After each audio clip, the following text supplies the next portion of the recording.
Delhi for a short bit off to Jaipur. I went to the wrong train station. You go to the old Delhi train station, not the new Delhi train station. Old Delhi. Old Delhi. All right, thank you, sir. Try and catch this train. I don't think I'm gonna make it. Your train is better. Delhi Sarar Rola. Delhi Sarar Rola. You are studying old Delhi. It's my third rickshaw and second wrong station. My train leaves in 15 minutes. There's no way I'm getting there. I'm going to the other train station right now.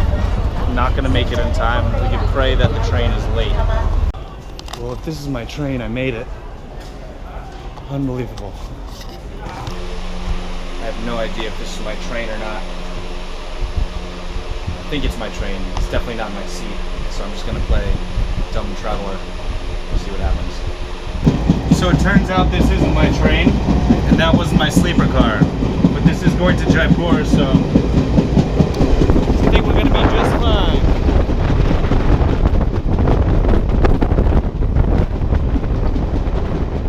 Chasing the bullet part, I forget, but we're sitting here with, well, it's only two of us.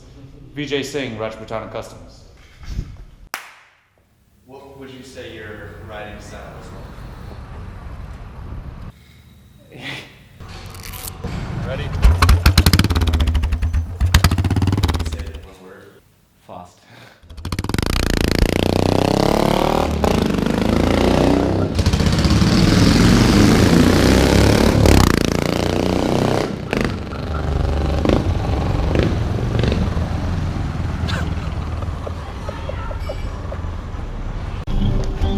All right, day 2.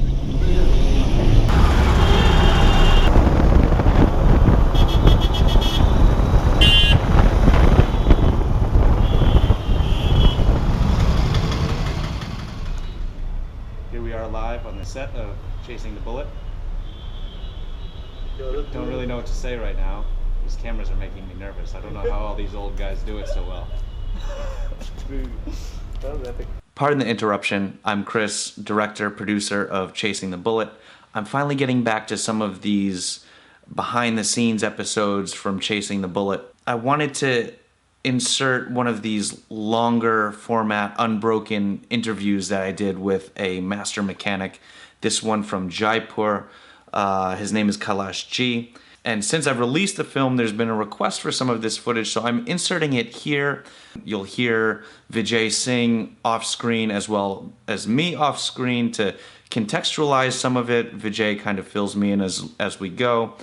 It's going to be a couple minutes long. If you don't want to watch it, you can skip ahead to, I guess, I'll put the minute up here on the YouTube caption thing. And yeah, here we go. Here it is.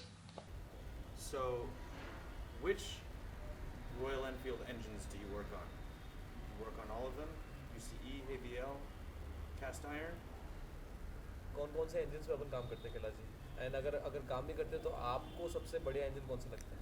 सबसे बढ़िया जो engine है वो standard engine चला है बरसों, और उसके बाद में जो लोगों ने थोड़ा सा पॉपुलर किया के नाम से वो स्टैंडर्ड इंजन में जो इलेक्ट्रा आई थी 5 गियर और 4 गियर, वो ज़्यादा पॉपुलर रही गाड़ियाँ।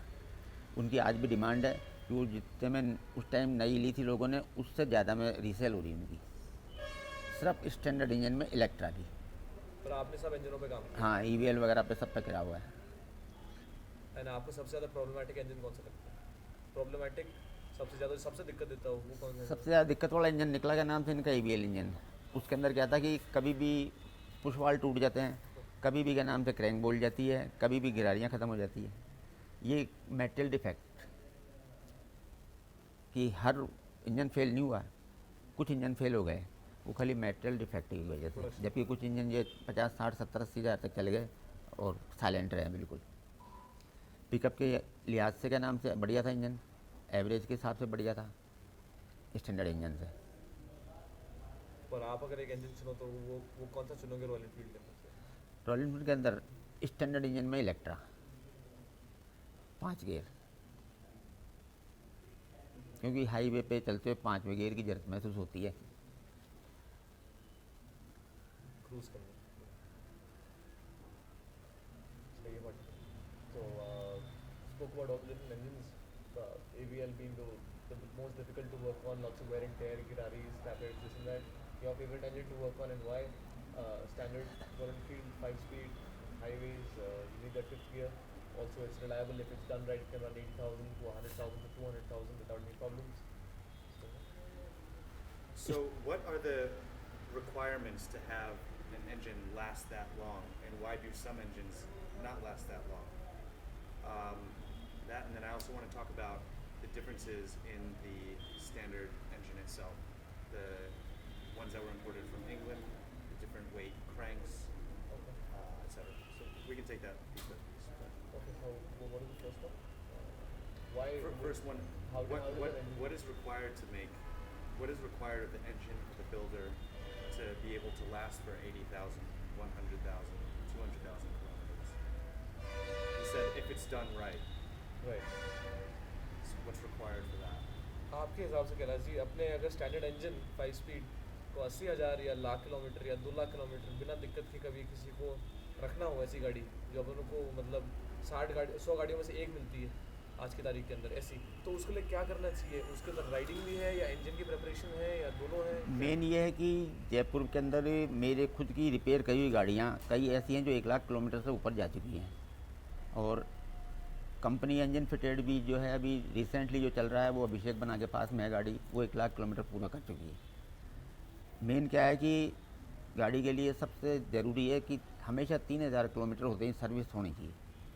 सर्विस इन द सेंस की टैपेट सेटिंग, बहुत चेन सेटिंग, उसके अलावा इंजन गेयर क्लच के तीनों के ऑयल एक साथ चेंज होने चाहिए, क्योंकि कई लोग करते हैं 5,000 रुपये चेंज क्लच का गियर का ऑयल, कई लोग करते हैं 10,000 के ऊपर, वो बिल्कुल गलत है। तो हर 3,000 पे एक बारी ऑयल क्लच एंड गियर तीनों ऑयल एक साथ चेंज होने चाहिए जब गाड़ी की लाइफ बनती है। every 3,000 clicks you need to change all the oil in your bike, gear, everything, and you can't wait for 5, 6, 10 plus because that will just totally mess it up. So whether it's a company engine or whether it's an engine that Kailash ji has done, both of them have done engines that run, a lakh kilometers plus, and different kind of riders as well. But the main thing is that every 3,000 just get your engine checked, get the oils changed, and you should be fine. Tappets checked, etc. Just make That's how sure good a everything's tuned. 350 is. So it requires a lot of attention. Yeah. Yeah, the last thing I really want to talk about, and we can wrap up after that, is what are the differences between the engines, the ones that were imported from England, the G2, the different size cranks? Did they change, even though it was the same engine, did it change over the years, over the past 60 years now? But it has changed. Only speaking in the Iron Barrel, there were variations Right. inside of the standard itself. So can you ask me that again? So I Yeah. can ask you. The difference. The standard 350 had differences. Originally, there was the G2, right, built in England, different weight crankshaft. What were the differences along the years? How did they change? How did they vary? Even though it was the same motor. वो iron cast engine इतने सालों से बन ही रहा है England के अंदर। Iron cast जो इंजन था हाँ। काफी सालों से बन रहा था इंग्लैंड हाँ। के अंदर। जो इंपोर्ट मॉडल थे G2 मॉडल उसके अंदर हेवी क्रैंक थी, हाँ। एंड वो पूरा इंजन ही अलग था। हाँ। जैसे जब मैं भी गाड़ी खरीदने वाला था कैलाश जी 4 साल पहले, आप बोल रहे थे बना ले तो G2 ही लेना, हाँ उसकी स्ट्रोक अलग है, फील अलग है। हाँ। तो इतने सालों में उसी स्टैंडर्ड इंजन में भले ही वो इंजन वही रहा हो, उसके अंदर आपने क्या क्या चेंजेस देखे हैं, उसके अंदर क्या अच्छा है क्या बुरा है, आप थोड़ा बताएंगे।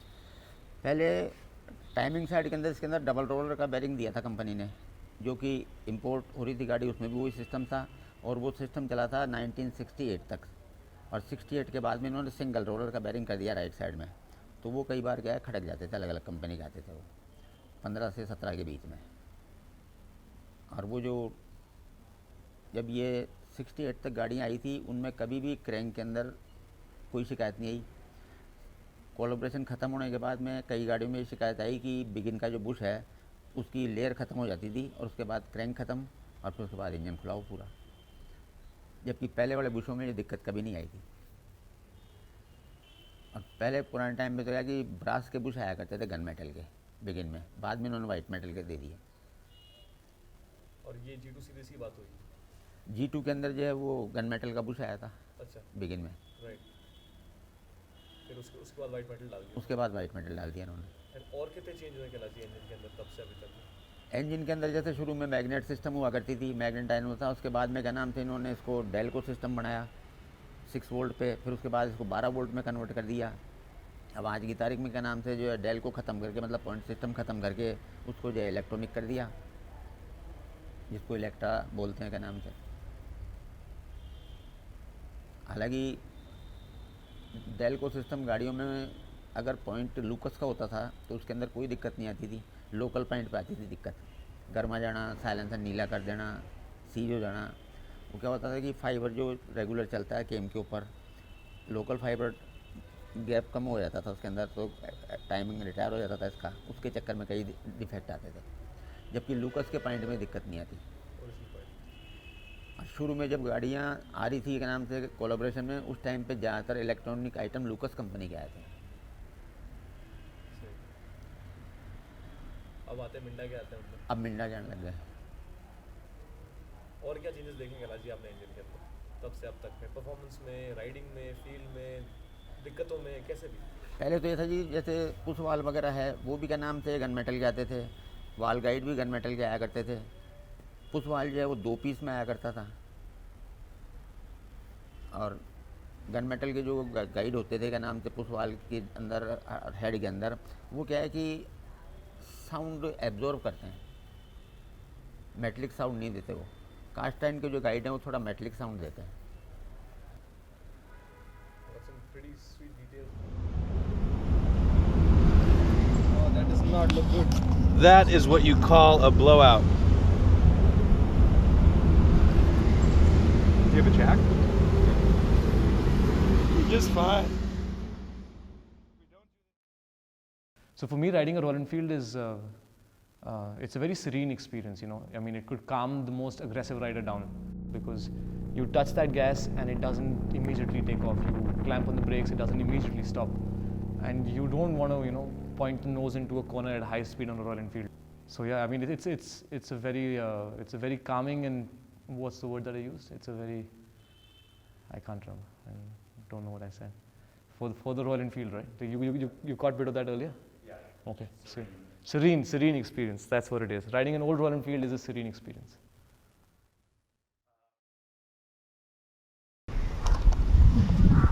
Well, I'm here in Chennai.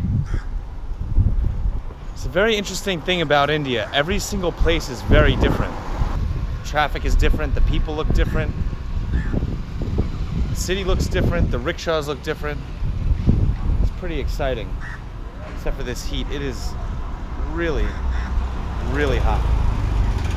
I'm meeting up with a member of this cafe racer crew. They ride Continental GTs. And in proper fashion, I'm meeting him at a coffee shop. I've done a lot of pillion riding, but this is going to be a little bit different. The problem is, we don't know how to carry the Pelican case here. We've seen something on the internet, how to do it, but I'm not sure about the wheels of the Pelican case. Might just drag it. Let's just drag it. Okay.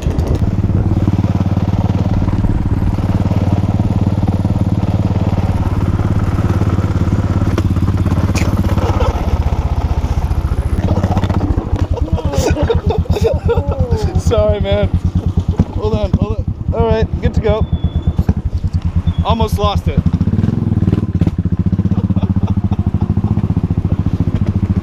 Good to go. So we're at the old factory. Pretty hot today. This is the man in charge, our handler, Shreyas. We're at the new plant for some shooting. This is Carlos. He's a rider. Thank you. Oh, not so bad. Cheers, guys. Cheers. So the coolest part of the factory is literally the coolest part of the factory. It's the only place in the factory that's air conditioned. So several years ago, at the advent of camera phones, somebody brought one into the factory here, and it completely lit up the vintage motorcycle scene on YouTube. Got millions and millions of views, and these guys were sensationalized for what they do. And it is sensational. But the guy in the video is actually standing right here. He works for Royal Enfield still. Are you the manager? The manager of this area? Yeah. Of this area? Yeah. So, I mean, it's like one big happy family, yeah? Yeah, awesome. So we're headed back to the old factory today, except we're not going to the old factory. We're going to this guy who used to work at the old factory. Now he has his own shop. His name is SS. He's one of these bullet magicians. Maybe he's going to show me the way. I'm taking his Iron Barrel, 1972. Nice bike. It has a Smith's speedometer in miles per hour, which they don't use here. Upside down handlebars and no headlight. Oh yeah, and the front brakes don't work. That'll be fun. So I'm here with SS, one of these mechanical magicians here in Chennai, just about 100 meters down from the Royal Enfield factory, the old factory. This sticker here is from Jonathan Gibson. He was here, he had some work done. Right now he's in Iran, and we're gonna leave our little mark next to him, kind of like prayer to the motorcycle gods.